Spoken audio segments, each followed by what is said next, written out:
কাউকে এখানে ছাড় দেওয়া হচ্ছে না। কাউকে অপরাধী সাব্যস্ত করার আগে রাষ্ট্রীয় পর্যায়ে তার বিরুদ্ধে একটা তদন্ত তো করতে হয়। সেই তদন্তের কাজ করে অনেকের বিরুদ্ধেই ব্যবস্থা গ্রহণ করা হয়েছে, অনেককেই চাকরি থেকে সরানো হয়েছে, কাউকে কাউকে ওএসডি করা হয়েছে, কেউ কেউ এমনকি কারাগারেও গেছেন। ফলে ছাড় দেওয়া হচ্ছে না। আর দ্বিতীয় কথা হচ্ছে যে প্রশাসনকে গতিটা রেখে একই সাথে ঢেলে সাজানোর কাজটাও আমরা করছি। এটা এমন না যে কোনো একজন দাগী আসামি আছেন যার বিরুদ্ধে অনেক অভিযোগ আমাদের কাছে এসছে, কিন্তু আমরা কোনো তদন্ত প্রক্রিয়া শুরু করিনি। ফলে যেহেতু আইনানুগ প্রক্রিয়া ফলো করে সরকারকে এগোতে হয়, সেজন্য সরকার সেই আইনানুগ প্রক্রিয়া ফলো করছে।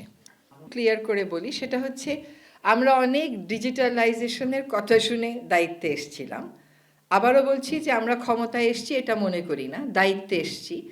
তো আজকে এই আগুনের ঘটনার পরে আমরা দেখলাম যে আসলে যে ডিজিটাল বাংলাদেশ, ডিজিটালাইজেশন, এইগুলোর খুব সফল কিন্তু খুব সুফল কিন্তু আমরা কোনো মন্ত্রণালয়েই পাচ্ছি না। নামকাওয়াস্তে একজন কর্মকর্তা, নামকাওয়াস্তে একটু প্রযুক্তি, কিন্তু ডিজিটালাইজেশন বলতে যেটা বুঝায় সেটার কিন্তু কোনো সুফল এই অগ্নিকাণ্ডের ঘটনার পরে আমরা আসলে পাচ্ছি না। বাংলাদেশ সচিবালয় তার একটা নিজস্ব নিরাপত্তা ব্যবস্থা আছে।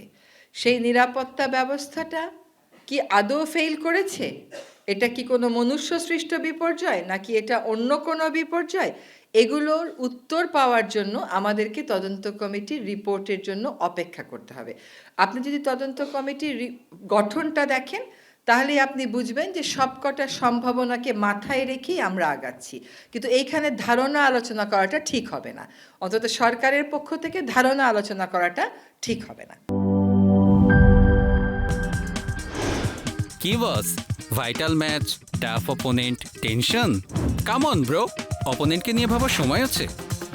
আসল অলরাউন্ডারের কাজই তো হলো যে কোনো টাফ সিচুয়েশনে টিমকে অলরাউন্ড প্রোটেকশন দেওয়া। জাস্ট লাইক মাই টাইলক্স, যার অ্যান্টিব্যাকটেরিয়াল এজেন্ট টয়লেটের কোনায় কোনায় পৌঁছে 99% জীবাণু ধ্বংস করে, টয়লেটের কঠিন দাগ ও দুর্গন্ধ দূর করে টয়লেটকে রাখে ক্লিন আর সুবাসিত। টাইলক্স টয়লেট ক্লিনার, ক্লিন মানেই টাইলক্স।